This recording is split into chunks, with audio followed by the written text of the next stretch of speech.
So when are we starting? Yeah, that was sneaky. I saw that. He started already. I heard it. Yeah, You heard that's it? what he does. That's what he does every That's time. crazy. Well, what's new, Uso? What do we got? What's today? The 6th of April. Yeah, but why does that matter? Because we have another guest. And who is this guest? My childhood friend, Cody. Cody. Hello, Cody. Nice to meet you guys for the 1000th time. Well, I don't know you very well, but When was the first time that we met? oh shit. The time we went hammocking, maybe. We Was might that have really? we might have run into each other before, but The last spring. No, I think it was at your sister's wedding. oh Right? yes, I was there. I Yep. was there. I think that was the first time. Yeah. Oh, that was a. I do remember that. You were looking sharp. You had a vest on.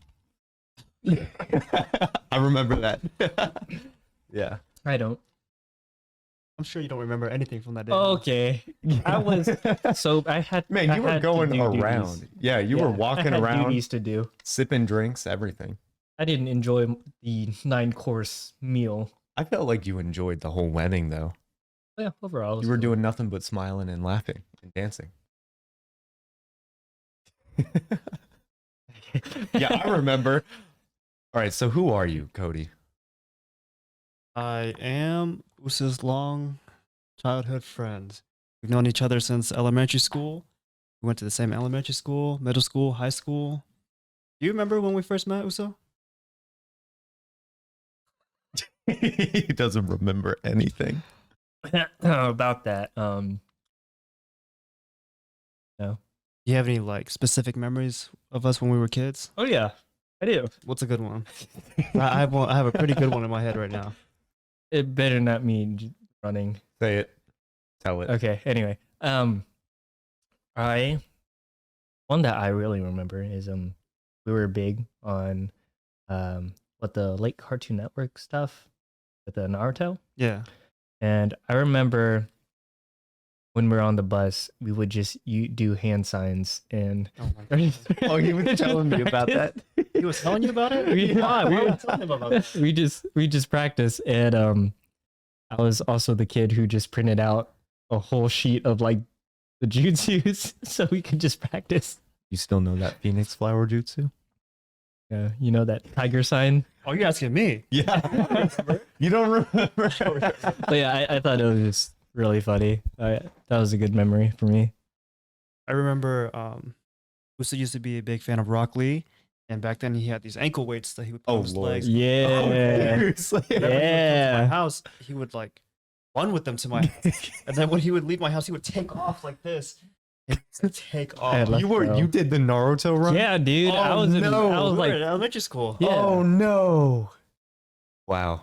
You were one of those. you're kids. saying it's not cool when an elementary schooler does it. It's not cool at all.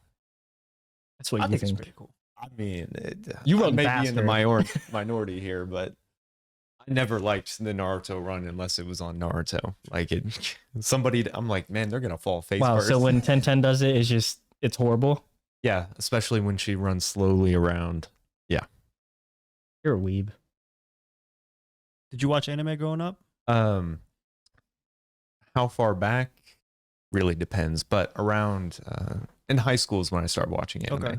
So I started on Naruto, I think. That was your first one? I think that was my first one, which is a beast in itself. Right. Like I remember binging episode after episode after episode on like a website called Showbox or something, and waiting for the damn thing to load that little bar, and Just then a I'll buffer? watch the next 4 seconds, and then I'll load the Oh. bar and watch it. So I watched Naruto kind of that way all summer, episode after episode after episode after episode. But I kind of got into like there's some like Full Metal Alchemist, Death Note, stuff like that. Okay, so you have a lot of variety then, not just like the big ones. Yeah, yeah, and I don't watch anime too much anymore just because of time stuff. Right. But I would if I could. So, Yeah, because you watched some with me. Yeah, I remember a couple Yeah. like Horimiya, Yeah. right? oh, you guys watched that together? Yeah, that's a It's weird crazy. one to watch together. I but watched yeah, it like 4 times. You watched it 4 times? I watched it 4 times. this dude's so much of a weeb. He cut his hair to the same style as the guy in it. I kind of egged him on to do it though. Really, you were the Yeah. one who did that? I remember seeing his haircut. I'm like, that really looks like the anime haircut. I think I mentioned it while we were watching, and you were like, "Yeah, that's where I got it." It looked good on you though. It did. Yeah, It did yeah, look you good. did. You rocked it pretty well. Thank you. Thank you. So I'm I'm kind getting. of rocking like the Aaron Yeager hairstyle too. Yeah. Lord. Yeah. It just transitioned from one to another. Yeah. That's fun. So who would you say you were growing up? That's a hard question. I mean, it is. It's very open ended. If you're asking from a culture background or just like a self-identification I background, mean, or- it could be both. I feel like both kind of go hand in hand. You don't have to say, state who you are to the world. Like, give us some intel. Who were you growing up? I feel like I was always someone who didn't necessarily fit in, but always tried my best to fit in. Mm-hmm. I feel like at a young age, I had to grow up very fast, so my mindset was a lot different from the kids growing up. So that just means like the stuff that they would talk about, I would enjoy like kid things, but whenever it came down to like deeper topics or stuff that kids usually don't talk about, Yeah. that's where I felt pretty isolated because it So, was hard to talk to kids about. Where that. did So, you feel that way? Like, in middle school, were you feeling that way? High school, or were you in elementary school, like speaking philosophy? I mean, I have a very specific memory when I was 7 years old. I was laying down in bed, right? And I was just all of a sudden I was like, so if God created the universe or the world and everything around us, who created God? Oh, Right? And I'm like 7 years old. Like I'm not understanding why I'm having these thoughts, right? And as a kid, you don't have a good concept of religion or just like foundational structure greater than yourself, right? You only Mhm. know what you're grown up with, like your parents or just your environment, right? Nothing like outer worldly. So yeah, I think that's how I kind of felt growing up. yeah. And so there are many times where I just put that side of me to the side so I could fit in with other kids. Maybe if that's like liking sports, cartoon shows, or whatever, kids did then. What sort of interest did you have in that sort of time frame then? I mean, anime obviously would be Yeah, one, yeah. but was that one that was you were in that interest because other people were, or was that actually something you were interested in? It was just almost like self-acknowledgement. I don't know where it came from, but Mhm. I still did enjoy things that Okay. kids do. I used to go to Usa's house all the time, and I used to bring my GameCube, my Wii, would play Mario Party, Yeah, and just so chilling out, being a kid. right. So it's not like I didn't like get to experience my childhood. It's more so I had Mhm. a part of my childhood that didn't get experienced, if that makes sense, until Gotcha. now. Yeah, Yeah. yeah. Well, that's fascinating. Yeah. How does that compare to who you are now? I think now I obviously have a lot more knowledge and experience than I did as a kid, and I have a lot more self-awareness. I think back then I used to seek trying to be understood. Now I understand that it's okay if I'm not understood. Hmm. Yeah. That's kind of that's really deep. Yeah. How do you feel about that, Usa? Did you have a similar kind of thinking, or were you just one of the kids not really thinking of something deeper? I don't know. Kind of like Cody. I felt like for some reason, even though I'm the youngest in my family, I still felt like I had to grow up a little fast, and I was honestly never too interested with playing with other kids. Um, but other than that, I mean, I mean, not even from like a personal background, but like cultural background, right? yeah, Growing up Asian, right? Hmm. Our families didn't understand the concept of us hanging out with other kids outside of school. Really? Really? That I So didn't know that would be a thing. so from American culture to Asian culture, I'd be like, "Hey, can I go over to my friend's house?" And they'd be like, "No, no, you can't go over there." And I didn't understand why. I thought it's because my parents like just not hated me, but they just didn't allow me Yeah. to go do things. But it was more so because there's a big cultural barrier, and I think a lot of Asian parents growing up felt like if something happened to their kid or our Mhm. kid, then they would get like punished for it, Yeah. because of the lack of language or cultural knowledge. It's not something that's shared.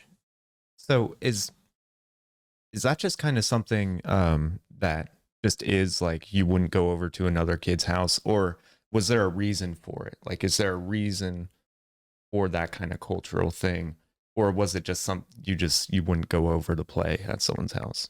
I think What? there is like a sense of safety for your child, right? You don't know Okay. who the parents are.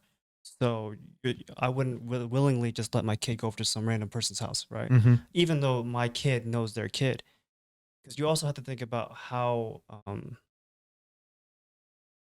responsible are the parents, right? Because you're giving your kid to them and now it's their responsibility. Yeah. And so like growing up, like whenever friends would ask, hey, you came up to my birthday party, or like, Mm-hmm. hey, you want to hang out? I'd be like, I can't. And they thought it was because I didn't like them or I didn't want to Yeah. hang out with them. But it's You because I just really denied. couldn't. Yeah. You know, I think Usa and I both share similar childhoods where our parents are always working. Mm-hmm. And so there's usually no supervision. But there's also a lack of this emotional presence, right? So it's easy for Usa and I to relate, and we live so close that we could just walk to each other's houses. Yeah. Yeah. So how do you think that kind of shaped you? That absence of your parents, they were like working all the time, and that kind of those barriers where to you maybe going over to someone's house is, whatever, but to your parents that's not a thing. How do you think that kind of shaped your childhood and also you now and how you approach things? If I were to think about it back then, I would think it didn't allow me to socialize as much as I could. Mm-hmm. And so if I ever have any social issues now, I would think that would be the reason why. But given that they were working, I wouldn't blame them for it because, they're trying to make a living and they're trying to raise me. So now I just take it upon myself to try to go out and do things that I couldn't do before and not use that against them. Sense. Yeah. What sort of things now do you go out and do because of that? Like you're trying to cover that area, or not cover, I should say, but explore that area that you haven't before. So what sort of stuff do you do now? I mean, obviously, like hanging out with friends or like going Mm. out, trying new restaurants, exploring new places, taking pictures, and just doing things by myself. I think before we felt like we had to. Now I kind of want to. Yeah. Yeah. Did you kind of keep some of that too? Oh yeah, 100%. Yeah. Mhm. Because you're always like F people. It's just really hard to, put what I feel into words, but Cody just does it so well. It's kind of crazy.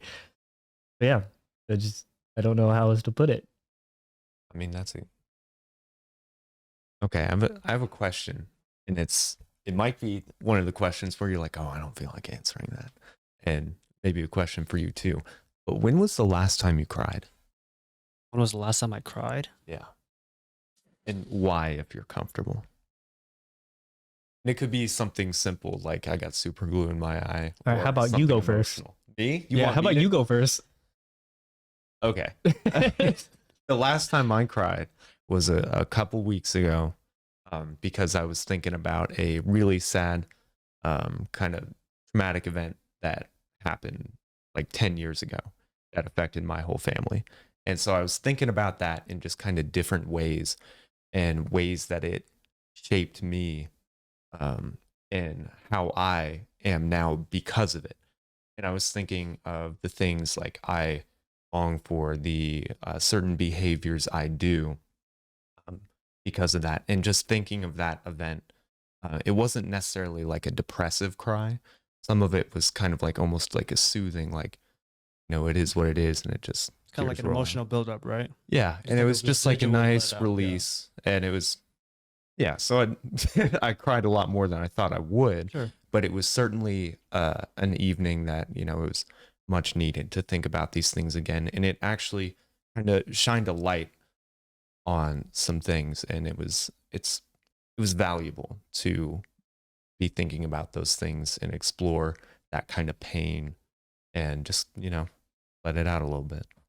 Well, I mean, it's a good thing that you acknowledge that you have those feelings, right? And I guess it's something we can talk about is I guess the last time I don't know if I cried, but I got emotional about it. Mhm. That's just the pressure of being a man in modern day society. Oh, geez, yeah. Right? It takes a lot of courage for you to not only acknowledge how you feel, but also be vulnerable in front of two other men, right? Yeah. I don't think society realizes that there are definitely double standards when it comes to being a man and being vulnerable and in tune with your emotions, right? Mm. I think I think women say they do want men who are emotionally in tune, but whenever a man does show his emotions, that's her breaking point, right? Because I think maybe biologically they always think about what is this the best that I can do? I feel like it's more of a it's a what are you crying about and how are you crying, you know? Because if a man is emotional, showing openness is, you know, crucial. You just I guess it can't be in a sense that shows weakness. Because generally in sort of like a relationship sense, in kind of manhood, it's kind of leadership is the way Right, you right. think. Men are supposed So to lead, right? and being completely, you know, emotionally absent is not good leadership. And not showing any emotion is not good leadership. Right. So showing emotion and, you know, even if you cry a little bit, it depends on what it is. And if Okay. she's feeling that, if she understands, if she gets it, you know, that could make things stronger. But I feel if it's something where it's like you're crying over that, like you're supposed to be leading and you're breaking down, you know, the leader, yes, they can get emotional sometimes, but they can't break down. They can't break down. They can't Right. break down and cease to lead. So I think that's where the distinction comes from is, you know, women want you to be accessible. You know, they want you to share emotion. They want a relationship, of course, but they want you to lead. And I feel like if they feel that you aren't leading anymore from, say, you're crying because of this and it's your failure to lead, I think that's where it would become like, oh, so attractive. But that's the double standard though. Yeah. They want you to show emotion, but you can't show too much emotion, right? Mm-hmm. And I just think that's a thing with leadership in general. So it's a double standard that exists, but it's not one that I'm too angry at because I know like why it happens, and I know that it's just something you have to be. And you know, like men talking with men, they get it. So if you got problems, you can talk to people who Sure. get it. You can talk to people who you trust. Like I've cried in front of individuals, you know, not females, some dudes, and they've cried in front of me before, and it's they get it, I get it. You know, you're there for your dudes, and that way you don't have to sacrifice maybe some sort of leadership thing, or you don't have to. You can cry about something tiny. Maybe your emotions were just building up, and that way it doesn't seem like you cease to be a leader anymore. So I feel like there are ways around it, and there are healthy ways to process it. But I do feel like I'm not too mad at that double standard. I'm only mad at the double standard if, you know, it's, hey, if I see any dude crying, he's a bitch. Like that. Yeah, I think it's I think always where that's agree what with I get you. mad Right. at. I'm like, dude, they're people too. So that's kind of. But when was the last time you cried, Usa? Man, I'm part of this podcast. I just really enjoy listening to you guys just go back and forth. It's actually really cool. Last time I cried, I mean, probably just like you guys. It wasn't like emotional, like super emotional, like sad, emotional. Yeah. I should say. But it's probably just hearing just a bunch of stuff and just looking back on what I did in the past and what I do now and understanding why I did some stuff. And just, you know, realizing a bunch of, God, sorry, it's so vague, Oh no, you're but good. it's just realizing a bunch of things I shouldn't have gone through because of my own decisions. things that I've been hurt over multiple times, that sort of stuff. And it's just, it still makes me upset because I did have a lot of good memories with, everything that's happened, lots of good experiences. And part of me is just kind of sad it's over, but at the same time, it's finally over, I can move on and do other stuff. But that was definitely like 2 weeks ago. 2 weeks. like Man, two, 2 weeks like ago 2 weeks seems to ago. be the mark, because before that 2 weeks, it was like months, right? But 2 weeks ago, for some reason, it Yeah. was just like really feeling it. Maybe it's that springtime, coming Maybe out it of is. winter. You got a spring cleaning. No, I definitely remember last spring when we went to go hammock. Yeah. That's when I was trying to get out of my really like deep depression. I was weighing like 106, 108 Oh, pounds shit, at I the time. remember that, yeah. And just looking even back there to now, it's crazy. Like it does make me a little emotional. So And I think you should acknowledge the fact that sometimes it's okay to not be okay. It's okay to not be over the things that you thought that you were over, right? I think when we force ourselves to heal or force ourselves to be over something, that only deepens the root that's in our heart, in that void, right? And so I think it's just a matter of realizing that no matter what you went through, what has happened has already happened. And regardless of the highs and the lows, remaining grateful for every experience is what will get you through, the rest of your journey, the rest of your path through it. Because, obviously I can relate to you on many levels. We were kind of going through the same things at the same time. Oh, So, Jesus. yeah, so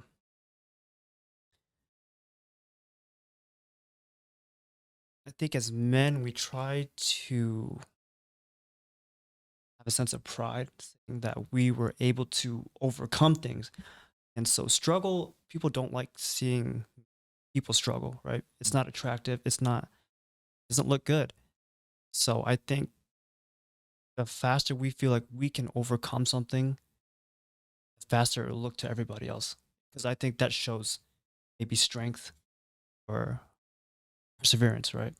Everyone wants to be healed like right away. Like Right. if you get a cut, you don't want that. You don't want that to, bump it in something when it's healing. You're like, you want it to just be perfect skin right away. yeah, Right, says but you you. realize back that, to it. that ripping off the band-aid hurts more, right? Yeah.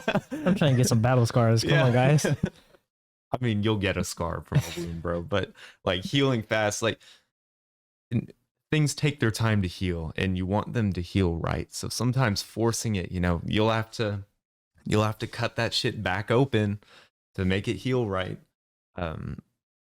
So yeah, making sure you're processing things for real and realizing that, things aren't going to be processed just like that. Absolutely.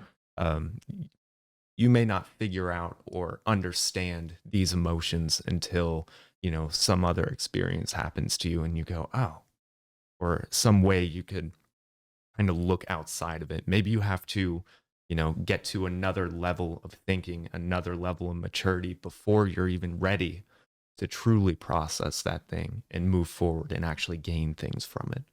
I know that for sure, like with a lot of experiences, like I knew it would help me, but I'm like, I just don't know. And then later on, it's like you grow up a little bit and you're just to a level where you can really process, break stuff down. It's distant enough in time away to where you don't feel like it's still like pressure on you or anything. You're like, that was a long time ago, and you can be honest about it without like any self-bias or pride. You can really just think about it and go, oh, well, yeah, I was this way. I did do that. And, there are ways I really think about it and you can process through it. Right, like even in the moment, even if you know like what's causing you to make you feel like that, Exactly. you can't help but feel how you feel, Yeah. right? Yeah. Like if someone dies in your family, the 7 stages of grief. Right. Like, and if you've been through it before, like, what's going to happen. You know exactly how you're what's going to happening. feel, Right. but you're still going to go through all those stages and you're still going to feel, and there's still going to be things weighing on you and you're still going to have to process stuff. But it's just like knowing that process is there and letting it happen not getting mad at it, and just being in a place where you could look at it from afar and also be in it, and just know that you're going the course, you're floating the river. Like, it's not a bad thing. It's okay. Yeah, no, I agree with you. I think that many times that we feel like if we know that we can prevent something, we will try our best not to feel that way, Mm. not to feel the way that we know that we're going to feel. The river's gonna flow either way, and trying to dam it up makes the water go other ways. Yeah. So I had another question, and it kind of goes along with this, and we slightly touched on it on our previous podcast, but it was letting go. I wanted to know Oh, your perspective on letting go and how what does that mean to you? Does that mean things going away, things being there, but you just kind of like set it aside? What was the professor he was talking about? You brought it up. We'll just get your Sorry. perspective. So this professor, in front of all his students, held up a glass of water. And he's just like, "What's the weight of this? The water inside of this cup?" And students would guess like 8 ounces, 6 ounces, 16 ounces, just a bunch of amounts, weighted ounces. Um, anyway, he ends up saying, "Well, the absolute value of the how much this water weighs doesn't matter, is as long as I'm holding this, um for I don't know, a few minutes, my arm's not gonna get tired. If it's a few hours, it'll start to get a little tired. After maybe like a whole day, start to feel sore, feel weak. My arm will start to hurt, and then any longer, my arm would just feel really awful and just feel numb and that sort of stuff." And he says, sometimes you just have to put the glass down, and then he just sets it down, and relates that to people, and sometimes you just need to let go. mm, So that's kind of where the question was coming from, and I just wanted your perspective on, letting go in life, and what does that look like to you? it's a very interesting question because I feel like that concept in itself is probably one of the biggest lessons I've had to learn for the past couple of years. Really, like just recently? I would say within end of 2020, 2021. Oh wow, So yeah. this is something that's very it resonates with me a lot and something that I um so I'm the type of person that when it comes to relationships and friendships, right? People have been the hardest thing for me to let go. Just because I truly value the time that I've known a person and I truly value experiences and memories that I've made with that person. And so letting go for me, essentially for me, it just means that I need to accept that they played a certain part in my life. That part of my life is over. And I need to let them go if I want to move on in my life. Right. Because like friendships is so hard when you're friends with someone for 10 plus years. You don't want to throw away those memories. You don't want to throw away that bond and that friendship you have. Because then that means that you have to start over with somebody else, right?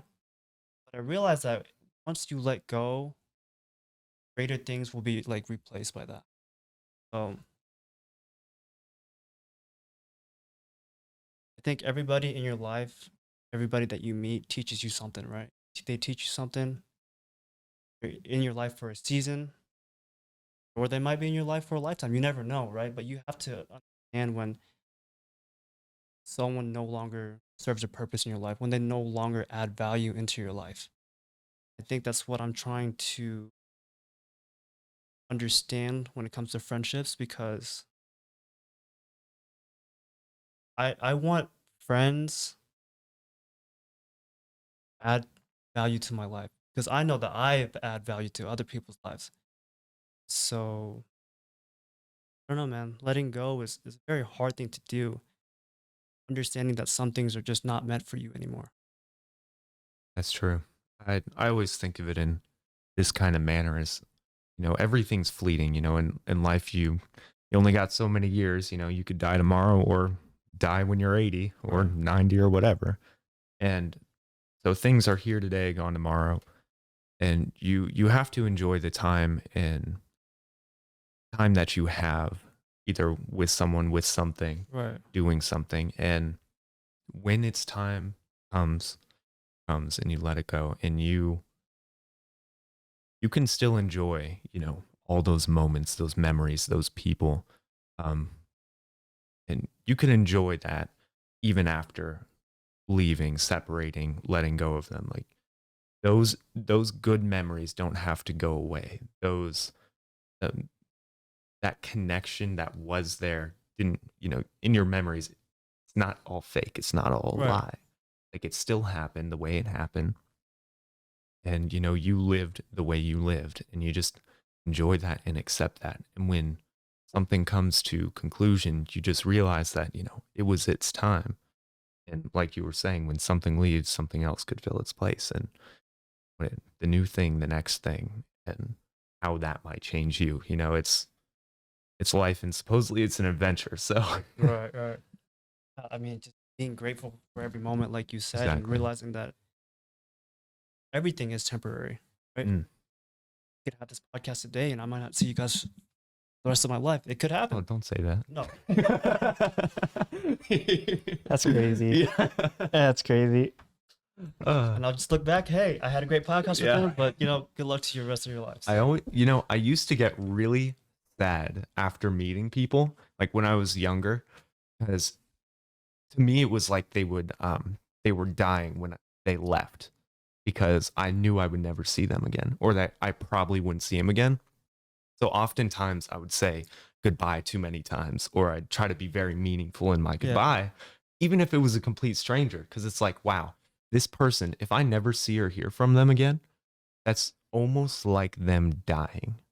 True. And hearing about them still could have influence, just like hearing about someone who has perished already can still have influence. So every time someone left, I'd kind of feel this sadness, like, they're not like they're dead to me, but they were they a could part be, of your life for and now they're gone, a and they can second. be dead to me. And that took, oddly enough, that took the longest time to not feel so emotional. When even strangers, like, they would, hi, bye, because then you're like, man, like that was a whole life. That was a whole person, a whole, you think of yourself in them, and you're like, they're off doing whatever, but they're never going to come in contact with me again. Like they died. That was something that growing up, that was the weirdest thing. Sorry, my allergies are really killing me. Oh, no, you're good, Usa. You're good. So, oh, were you going to say something? No, not at all. Okay. On a more positive note, what makes you enjoy life? Just understanding the fact that I'm here to experience life, nothing other than that. Yes, I think people get caught up in finding a reason as to why we're here, finding that purpose. But ultimately, in itself, it's for you to experience things and for you to enjoy those little moments. I think we get caught up in the next big thing, this or that. We're always looking at what other people have, that we're not enjoying our life. We're here to experience our own lives, and other people do play a big part in that, but you can't get consumed of what other people are doing. So I think, just for me, what enjoying life is being present in the moment, being as present, as here as I can every day to the best of my ability. Not worrying about what already happened, because you can't change that, right? Not worrying about what could happen, because you can't predict the future. I think for me, being present is what helps me enjoy life. crazy. I kind of said something similar on our last podcast, I think. It was pretty much right after, pretty much with the letting go thing. Yeah. And Brandon has the audacity just to Oh be no. like, Oh no. oh, so you're just running away from all your problems? No, I feel like you said it a little different. You had to have said it different. Yeah, a little different. It was more of like, I like to keep myself busy. Oh yeah, yeah. You were trying to fill your time with other things. Yeah. That's what it sounded like. And you're like, oh, so you're just running away? I was like, Because we were talking about letting go, but like things that happen to you, and he's like, yeah, I cope and I stay busy and stuff like that. I'm like, oh, so it sounds like to me that you're running away from your problems. yeah, you don't actually let go. What? Yeah. Now, what about you? So, what makes you enjoy life? We discussed this last podcast. Yeah, but what makes you Me? enjoy life? Staying busy. Staying busy. Yeah. I don't know. Same I think you're thing. trying to run from staying busy. Why does staying busy make you enjoy life? Is it doing stuff makes you enjoy life? Is that? I think what it's it just is? doing stuff and seeing if I can accomplish said goal, pretty much. If it's whether it's a small goal or a big goal, it's just kind of fun. I kind of treat it like a game in a way. I don't know what else to really say because I've been told that I work too much and I need a break. Like all the time. I will tell you, Everybody you are a workaholic, man. Since I've known you, you work yourself sick. I mean, until recently, well, actually, no, that's still kind of true. I But took a day off. yeah, but you have always like just kept going and going and going and going and going and going and going and going, and it's kind of impressive, but it's also very concerning. Yeah. Very concerning. At That's times. why I'm really glad I went to Lawrence. Oh one yeah, day. yeah. That was something so out of character Get for fucked you. up on a Monday. Am I right? You said that, I was like, that's interesting. Haven't heard that in a while. I don't think I've ever gone fucked up. Never. Ever? Oh, party. So should one day, maybe on said podcast, you just get really fucked up, and everyone else will just be sober. Start asking you questions. Yeah. This This will be Usa's drunkenness. That'd and be kind of fun. I would enjoy That would be kind of fun. I mean, I think then we'll get like and you real honest you answers. know him pretty well too, so that you'd be a good person. We'll put him in the middle, Yeah. and This maybe is move the this. next podcast. Just keep drink. We'll have to get him drunk beforehand, but keep keep going for a little bit. I'm just gonna say I had like, this was throughout, but I had maybe 4 cans of beer. No, Oh 5 my. cans of beers, 4 shots of Fireball, 3 shots of Rumplemints. Was that in Lawrence? Yeah, But that's actually kind of a lot. it is a lot. But the funny thing is, I guess I get sober really quick, High metabolism. but it's just, you obviously pee a lot. So I was super dehydrated and I could feel my headache. I'm just like, well, I'm not having fun.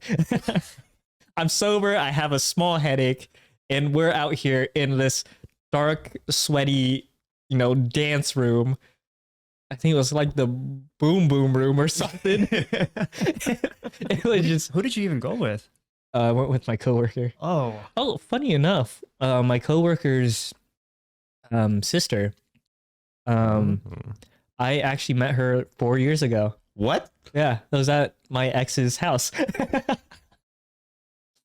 Crazy, right? Crazy. Yeah, Yeah. that is crazy. That was the first one out of the whole family I met. So I thought that was interesting. That is strange. It's weird because I actually went to school with him for a year. I vaguely remember because he ran cross country. I did too. I think he was a senior when I was a freshman, or whenever I went on cross country. I don't You'd probably remember. know his little sister. She was a year under you. Oh, maybe. Did she do sports? I don't know. Maybe I don't know. But anyway, let's just Okay. let's just get back on topic. Oh man, that's funny though. Yeah. Well, where do you see yourself in the future, Cody? It could be 5 years out, 2 years out, 10 years out. What do you aspire to be? Where do you see yourself? well, I'm a little new to this whole content creation thing, so Mm-hmm. would like to think that a year from now or 5 years from now, I have a platform big enough to where I can change people's lives just based on the knowledge that I have and the emotional connections that I can build with people. I think that's my biggest goal is to impact as many people as I can. Hopefully with good things. Hopefully we can. Yeah. I would like to think so. Yeah. And so, with that goal in mind, are you doing anything now to try and get there? Making Like, appearances on podcasts. I mean, Making appearances okay, on that's true. podcasts. That's true. Good point. Anything else outside of just making appearances? Taking social media pretty seriously. Mm-hmm. I think that TikTok is very early in its years, and you're seeing content creators and micro influencers just blow up overnight, right? Because TikTok really rewards creators who just consistently put out content, right? It doesn't even have to be like content that's necessarily good, but as long as you are using their platform, they will push out your content. Unlike Instagram, for example, that's getting really low engagement now. I noticed that when I post on Instagram, my engagement is like really, really low. But the power of TikTok, I posted a clip and that got like 1,000 views. I would never reach that on Instagram, even with the amount of followers that I have. So Yeah, I got like no followers on TikTok. I didn't really take it seriously, but I put up a video of me using my dog as a weight when I was doing a pull up. right. And like that got, 200 something views. And I was like, 200 something people have seen this? Right. And I have no followers. Right. And so you see the power of it, that you can Yeah. just post whatever you want. And then TikTok will push it out to the right audience rather than you having to post and trying to find that audience. Yeah. That I have noticed how powerful TikTok is. It's kind of funny when scrolling. If I wanted to change my For You page or something, you just kind of swipe faster on certain things and Right. stay longer on others. And slowly, like you'll see your For You page shift when you're on TikTok. It doesn't take like days and days and days. Right. It'll be immediately you can see different content that you want to come up. Absolutely. So it's kind of strange how that works. And I think that's where we can be mindful of just not consuming media just like mindlessly, right? Yes. I do think that people our age or even younger generations have a issue of just scrolling on TikTok all day because their attention span is so low. And to be fair, that's kind of what TikTok goes for with the whole 7-second thing. I don't really support that because we should be able to view content that's 2 to 3 minutes at least, right? I hope we're not like regressing so much that we can't even watch 7-second clip without scrolling or watching something new. I've purposely been if I scroll through TikTok, I purposely now watch all like the whole portion of the clip Right. just to kind of fight that impulse. Because I mean, you are the product when Right, it comes to that stuff. Your attention is key, and so they're trying to pull your attention, and it does seep into your life. Like I know there was a time where I was swiping on TikTok so much. I sent you Too many. so many. Yeah. But that would always kind of seep in. It was after I got done doing something strenuous. It was, when I was resting that it would seep in. And I'd take too long on it. And, now I deleted it for a long time.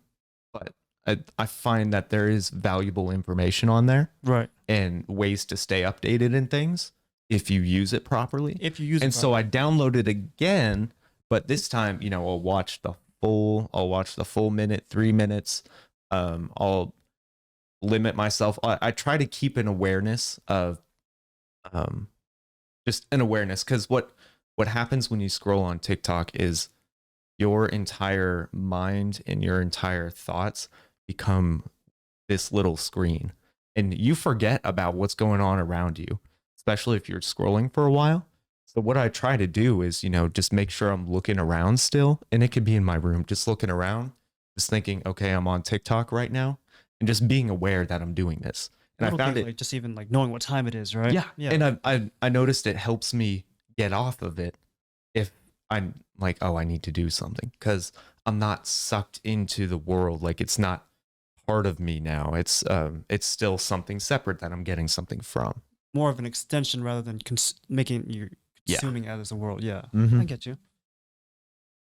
Yeah. So to answer your question, I hope that we don't keep regressing with our attention spans, and hopefully that we're able to make content that people can truly enjoy. Because I think everybody likes clear, condensed content. Hmm. I think nowadays we don't have a lot of time. So when we want information, we would like short, concise videos. I enjoy watching 10, 12, 15-minute videos on YouTube. Anything longer than 15 minutes might be a little too much, right? Yeah. And so I hope that for us as content creators, we're still able to make those type of videos without losing the quality and the content of those videos. It's actually very inspiring.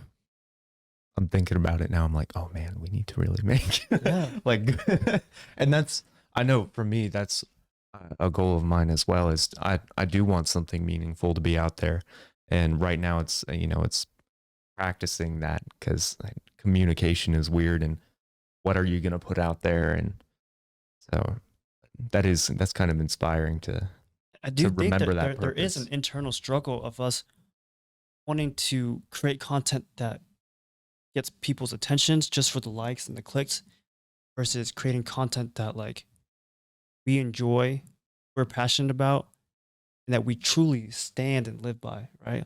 That's the goal. Not just making clickbait titles or Yeah. just saying a little headline in our podcast just so we can get some views, like if we're truly going to make an impact, we want to be remembered by something important, not something that people can forget in 7 seconds. I always feel that it's more effective to have truth and honesty aligned in what you're doing.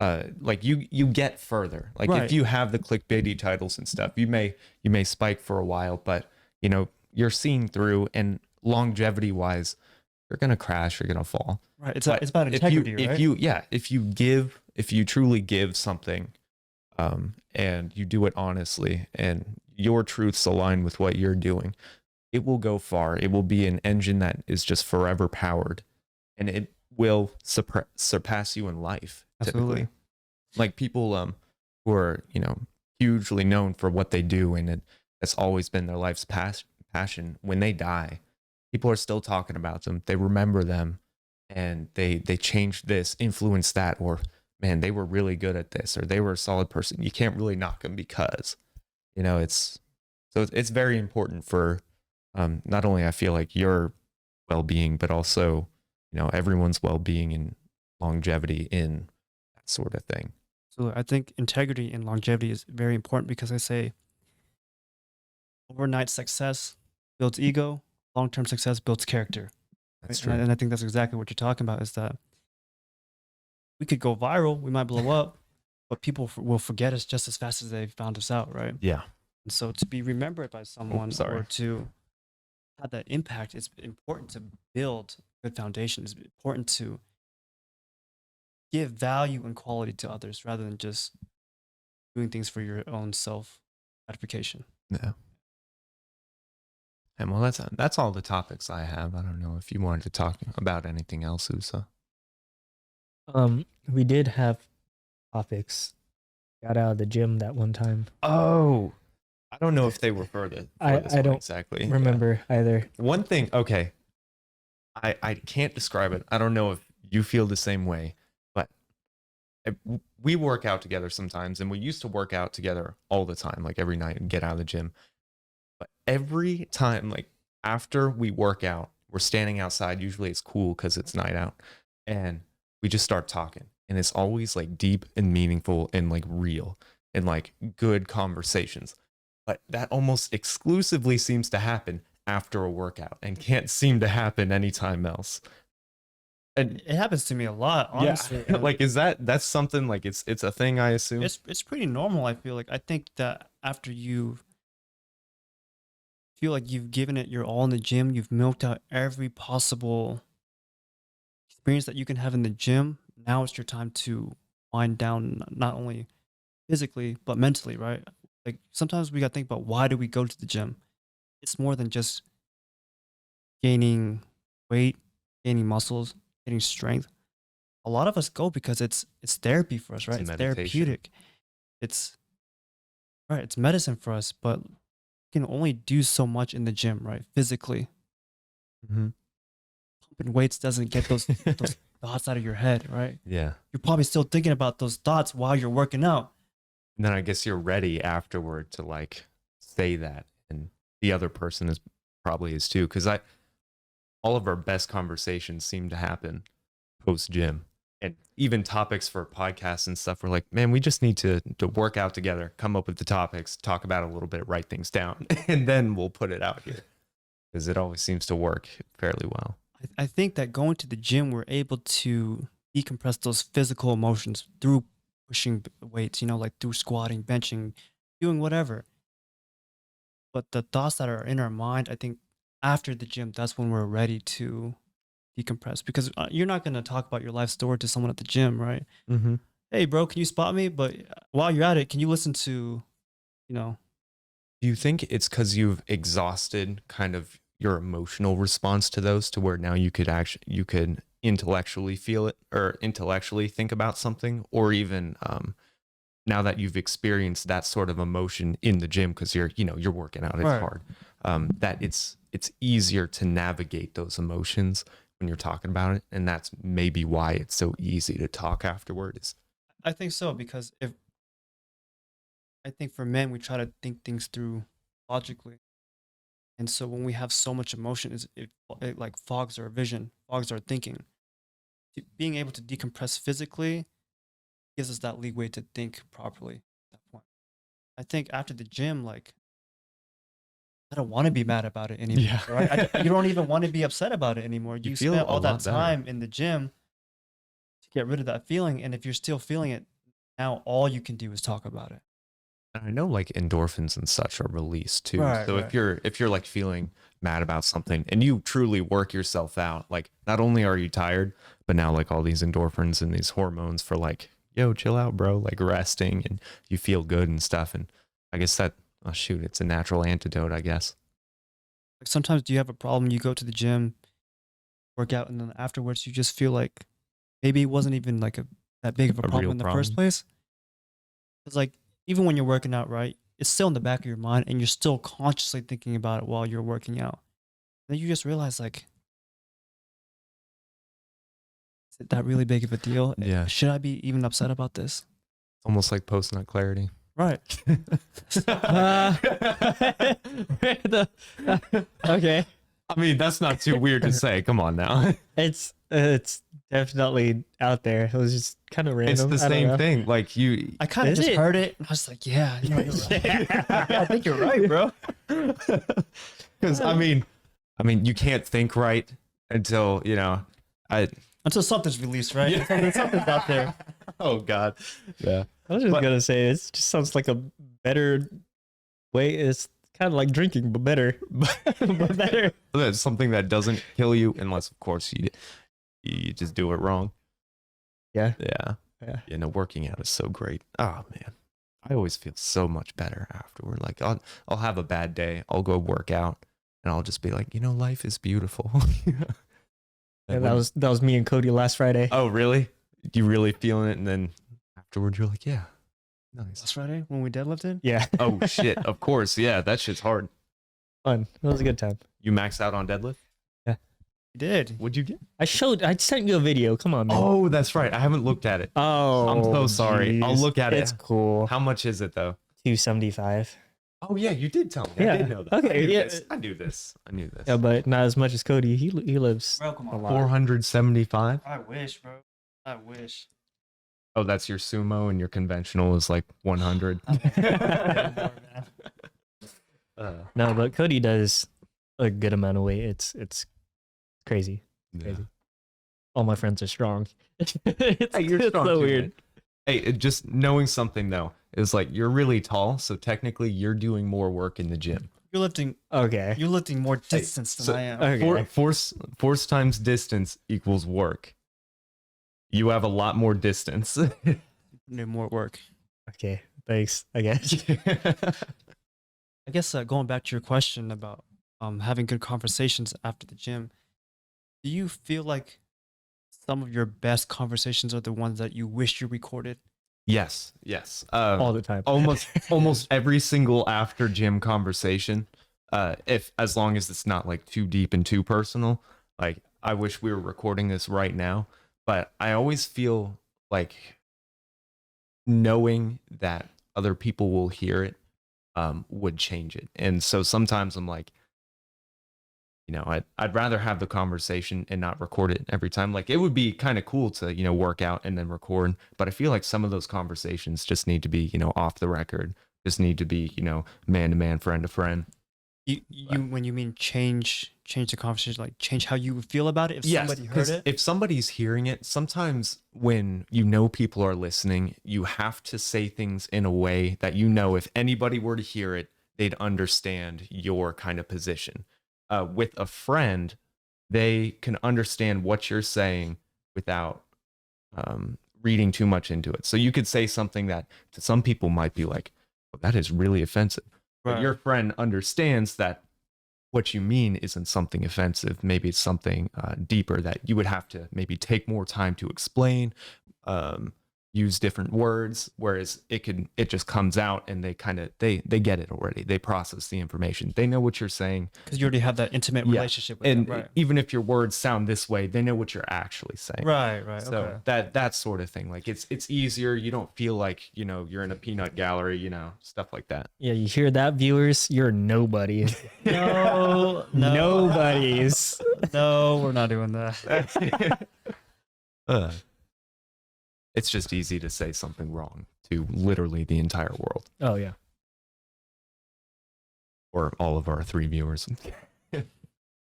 Shout out to our 3 viewers. Yeah, Chris, Gabriel. I think Raviv's watching them too. You think? I think so. He was telling me he was watching them. Yeah, I think my friend Cody's watching them. Oh, you're watching them I too? watched a couple of them. Yeah. Oh, that's nice. Nice.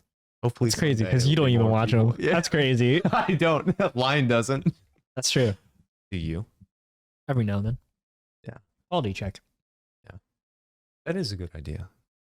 I should listen to it so I know when I'm being annoying. I think so far you've been pretty good on podcasts. Oh, really? Yeah. I know it's out of your comfort zone because talking like silence, you're more in the silence, and I've known that from like all our conversations, and I've been good with that, so I can like maintain silence. But on like a podcast, silence like 2 seconds is a long time. So I kind of. Yeah, thanks for filling in those gaps. Oh, you're all right. I talk a lot, so. No, that's why this is good.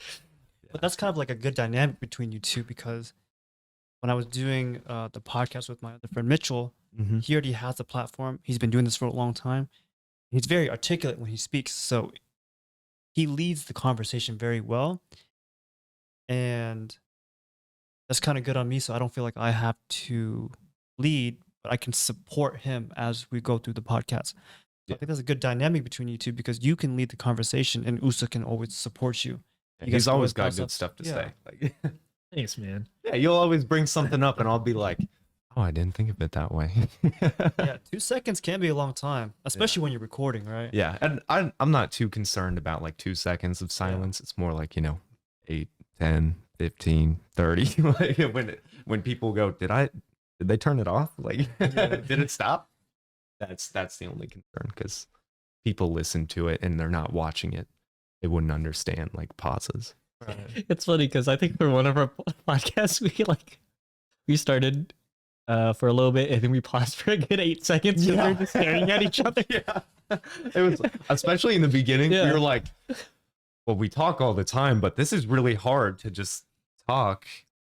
Yeah, and there was one time the mics were messed up, like so the distance it was recording was effed up. Right. So we'd talk out here and it wouldn't pick it up. So the episode is called Brandon's Monologue, because all of Usa's shit for the first whatever was just silence. So we just cut it all Feels like you're out. talking to yourself the whole Yeah, time. Right? so we cut it out and tried to mash all my clips together when he had audio too. And it was, one of the That's first funny. ones, but we were just like, we just did that and you can't hear anything for these, 5-minute segment, 10-minute segment. Yeah, it went You from just see like Usa's mouth moving. it went from like an hour 10-minute podcast, like 15-minute podcast, down to like 40. Yeah. minutes. Wow. Just Yeah, it because was like my part 30 was out minutes of of it. cutting out because Usa wasn't close enough to his Ah. microphone, and we didn't do the settings right. But I mean, a lot has changed. yeah, So this podcast, was it like your guys' individuals' ideas that you both had, or something you guys had like a joint idea to come together to do a podcast, or? well, I forget exactly how it went Okay. down, but I got you. oh, you So, remember? I wanted to do so way before Brandon wanted to do a podcast. I think it was a year before I wanted to do a podcast with another friend of mine, but he was tend to be very flaky, and so it never happened. And then a year later, Oh, Brandon yeah. just is just like, man, dude, I want to do a podcast, and I was just like, let's do it. And like, then "Are we you just serious?" did it. Yeah, and okay, so it was kind of funny. I was thinking about this earlier today, and we were getting all the stuff together and just doing stuff, and I was like, oh man, because you got to buy some equipment. He mostly had all the equipment, but you got to buy some equipment, and he bought a little bit here, bought a little bit there, and he's talking about all these equipment things he found, and I'm thinking in like my expense level, because I pay for college and I only work part-time. I'm thinking in that frame of mind. I'm like, oh man, maybe in this many months time we'll be able to buy this and buy that and slowly improve. And at first he was like kind of in the same mentality, probably because I was being a big influence on that. This motherfucker out of the blue was just like, yeah, I bought all this stuff, and it was a lot of money for it. And he did like all this you see here. Yeah, I can tell with all the gear that you got. He literally, like, it was like within a month he was just like, yeah, I got this, should I get this? I'm like, don't ask me, because I know you're gonna buy it anyway. And I had to go, oh, okay, he's has money that he's willing to front for this, and I'm thinking in my price range. Yeah. And he's thinking Hey, in his. But now we're comfortable. Yeah, Now we're comfortable. we haven't bought anything in a while. Besides tables, Yeah, that's it. I guess we're doing that, but it's whatever. It's a good time. I Yeah, enjoyed it. Yeah, because I wanted to get out and go and do something. I wanted to produce something. I didn't want to consume anymore, and I knew that producing something would sharpen me as an individual. And if I were to get better at whatever I was doing, I would get better as an individual, and it would just kind of be, like a steel and a knife. You just sharpen me up. So how many episodes do you guys have out right now? This would be like what, 31? 31? 31. 31? Have you guys found like the route that you're wanting to take? This was kind of a leap before you think about it too much. Okay. Because if you think about it too much, you just kind of. So that's one of the reasons why it's called In the Works. Because when we started, we're like, what are we going to talk about? I have no idea. Or what are we doing? I don't know, but it's in the works, So that's the whole reason for the name, is because we have no idea. So we're just. I mean, I really like that though, because always in the works mean that you're always looking to grow and improve, right? Yeah. Come out our Instagram? Yeah, In the Works is the podcast. Always in the works is the Instagram. But that's why we did always. in the works, right? Always in the works. But that's why we put always as well when we had to make an Instagram, and In the Works was taken. Gotcha. And then another one was like in the works again. Yeah. Okay. That was Twitter, I think. And we need to get serious on it, or like on social media. Yeah. Like personal and professionally, but For sure. that's more of a time thing. But So after about 30 episodes, what are the biggest things you guys have learned about just doing a podcast in general and putting content out there? Like, I guess I want to hear like, what were your guys' fears before doing a podcast? How much you have grown since you've been releasing podcasts pretty regularly now? Is it pretty natural to you to? yeah, a little bit. My biggest fear was expectation. Like, what am I gonna put out there? What am I? And that's still kind of in question. But lately, like, we typed up these questions, these topics. Monday we have a topic day that we go through, and it's my fears. I wouldn't have anything to put out there, especially because of limited time, and I'd probably be judged for it by people who know me and see it, or end up finding it, or whatever. So, But I think that's when you have to drop those expectations. exactly. Right? And now it's less so. I'm still trying to get the idea of what are we putting out here, putting out something valuable, and just bringing things to the table each time. Because I'm really busy with my schooling, so True. I can't write things down or think things through all the time. And we're doing stuff on the days we meet, so it's so that's one of the biggest things. Like my fear was, and that's it's not like a big fear now. It's something that I know that I'm working through and that I can conquer. So it's not something that's like killing me. Right. But in the beginning, it was killing me. Right, yeah. So, I don't know about you. What was your biggest fear? Yeah, so mine was still, all the judgment and stuff. Because I'm a pretty conservative person. So, and I also like politically, or no, like as a like conservative? as a person, and just doing the podcast. I grew up as people pleaser, so I Same always way. like to please everyone, regardless. If I need to do something stupid, I just help out everyone. As long as other whoever. people were happy, Yep. right? Yeah. So that's how I grew up. So just I had a really big filter when we first started, and it was just really hard for me to talk in general because of that reason.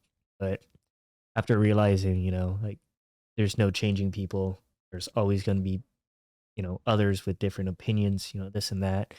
I just slowly started to get more and more unfiltered. Because So- you realize that no matter what you do, people will judge you regardless, right? Exactly. Yeah. So people always have a thing to say, so you should just do what you want to do, right? Yeah. So with that in mind, I started just saying just a bunch of stuff, like just calling out, viewers, talking, making jokes about myself. Like, girls aren't into me. I hate that one. That's annoying.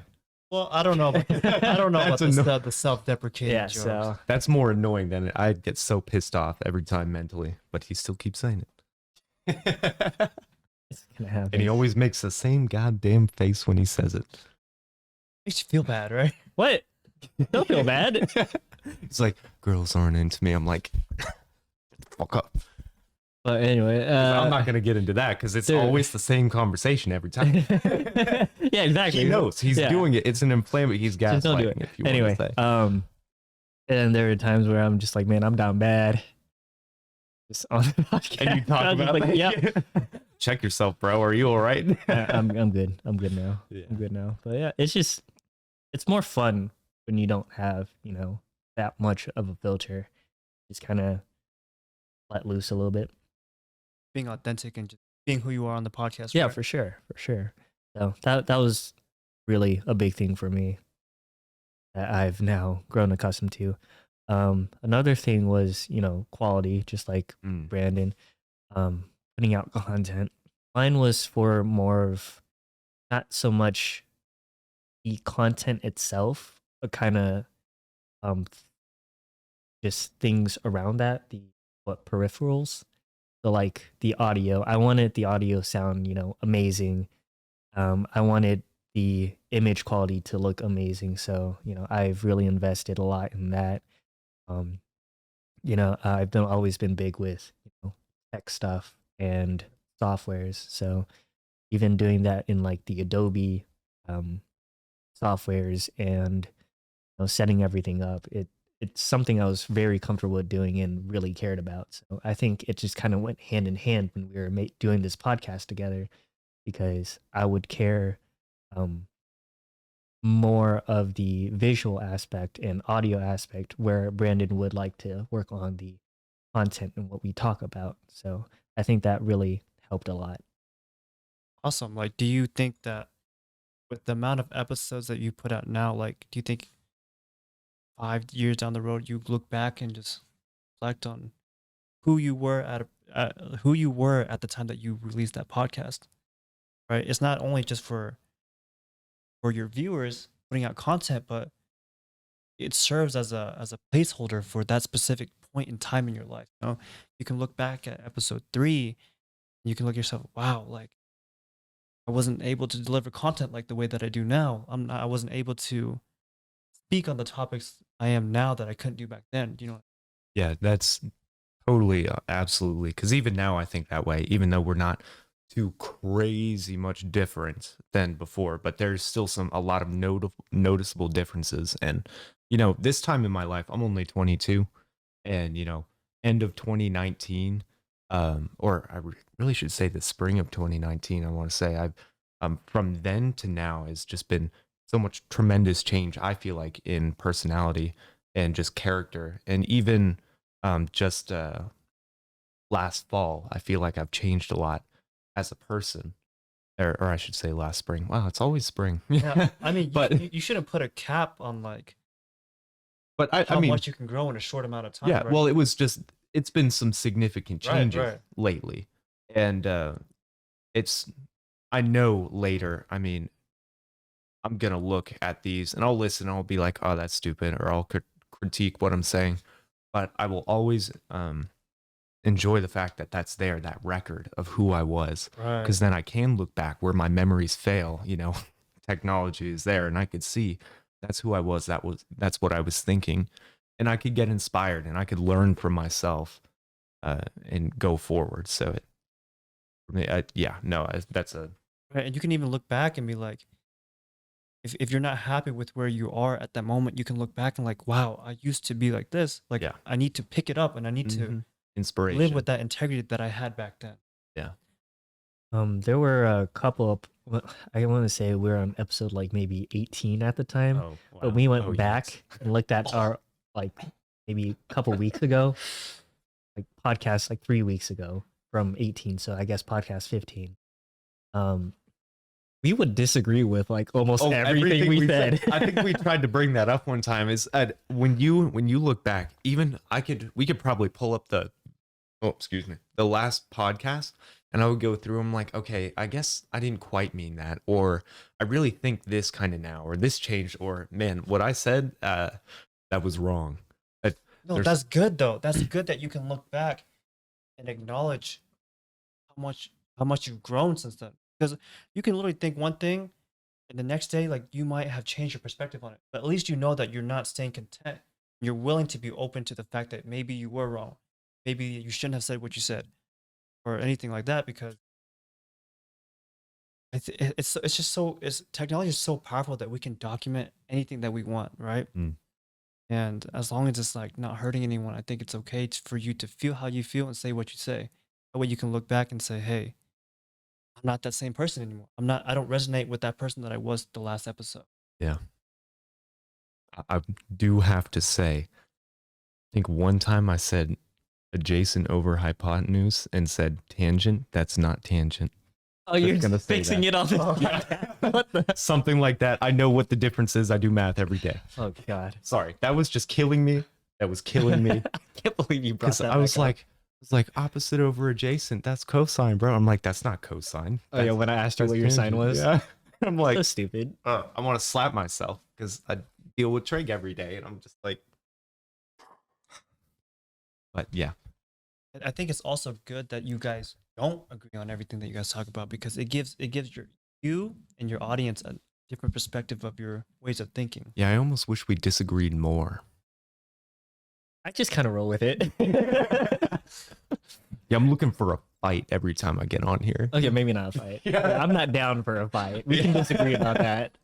I mean, it'll be interesting though, because we do this podcast and we see each other fairly often, but life goes on and we grow separately, and so it'll be interesting seeing where we disagree in the future and why, and how our experiences will shape that, and how we'll grow from disagreeing and just talking to each other like we have been, like we will do. That just comes down to compassion and understanding, realizing that you guys aren't going to agree on everything, Yeah. but you guys won't let disagreements affect your guys' relationship. And that's what's most important. I think nowadays we're so caught up in a world where everyone wants to be right, and if you don't agree with that person, then it's almost like they don't want you a part of your life, right? And that can come down to anything, whether it's politics or Yeah. just personal views, right? So I think we lack a lot of empathy in our generation. We don't know how to communicate and just be honest with each other and realizing that it's not a personal attack because everybody has their own views. Everybody's viewing the world in their own lens, right? Um, I think the only disagreements we really had with each other, I mean, we work out, everything, but it's mostly just disagreements about just like how things should be set up here. And that's really it. And then but we it just ends up- got like a good medium, and then we're just like, Yeah, we're like, boom. wow, well, this works, and you concede when you're like, oh, that makes sense. Yeah, But- so I think that's honestly the only disagreements we had. Yeah, I guess everything or everything. A disagreement is so minor to us. Like we tackle disagreements enough that they don't stay in our brains all Yeah. the time.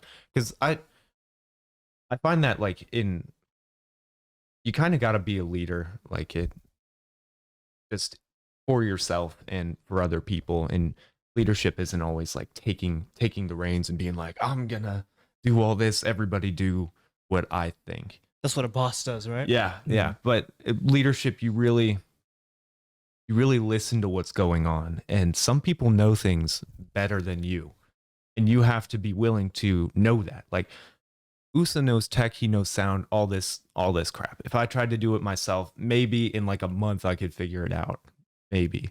But it wouldn't be the same. He knows things. He knows how to figure things out pretty quick in this space, and oftentimes I find myself he's talking about something and I'll be like, well, that sounds like this to me, and he'll explain it to me, and it might be something you say as a disagreement, like, well, I think we should do this, well, I think we should do this, and I always keep in mind, he probably knows a lot more about this shit than I do, so I have to see what he's saying. I have to understand what he's saying, and he has to understand what I'm saying. And usually we find out, oh, we're talking about the same You guys are thing. saying the same thing, right? Yeah. You're communicating. Yeah. Oh shit. And it's like, oh, I want the same goal he wants. I want the same thing he does. And we gotta get that, oh, this is how I'm gonna reach it. And I'm like, oh, that makes sense when you explain it that way. Or sometimes I'm like, I don't know enough about this. Do what you think is best. And he does it, and it's good. And Right. It just shows you that two people can look at the same exact thing, see two different things. Yeah. Right? Yeah, I think it's good that you guys have a good understanding of each other, and I think that it's, I don't want to use the word not noble, but it's I'm trying to think of the right Noble. word to use. It's you have a lot of integrity to admit and know when you don't know, right?